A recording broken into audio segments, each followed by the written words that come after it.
That big ball of gas in the sky throws off so much solar energy, it provides life to everything on Earth. It also provides a little extra life to the batteries inside your Thor Motor Coach. So in this video, we're going to take a look at how to take advantage of that sun using the solar panels on top of your RV. The Go Power solar controller is easy to understand and it is very user-friendly. Let's go over the entire display, starting with the battery icons on the left. These represent where the charge is on your battery, from low to full. The flashing bar at the top you see here is your state of charge, and the line moves when that juice is flowing into the batteries.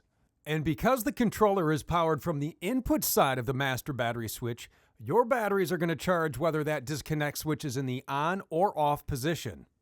There are 4 stages of charging: bulk, absorption, float, and equalize.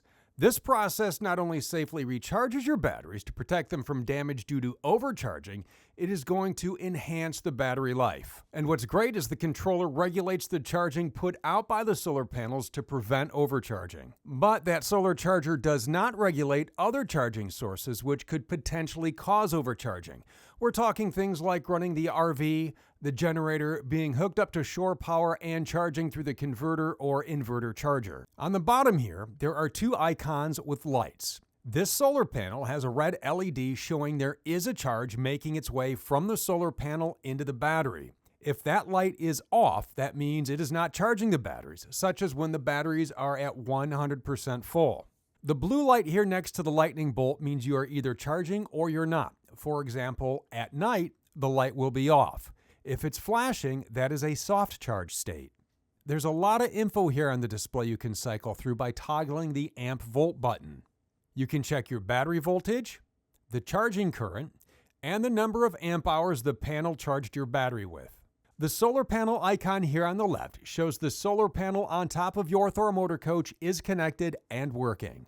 Down below, the BT1 shows your battery is connected and receiving a charge. Now, if you were to add another battery, you would have a BT2 icon. We have this all set from the factory for you, but if you want to switch out battery types down the road, you can, but you need to make sure you have the proper type of battery selected on the panel to avoid damaging the battery.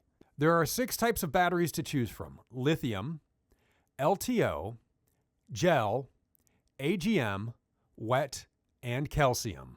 After selecting the proper battery, press the amp volt button for 3 seconds to confirm your battery choice. If you want to add more solar, you can, but make sure you take note of the maximum current capacity of your current solar controller. You never want to add more panels and end up with a higher current capacity than what your controller is designed for. There is an entire manual on your solar charging system ready for you to dive into, and you can find it on the owner's resource page on thormotorcoach.com.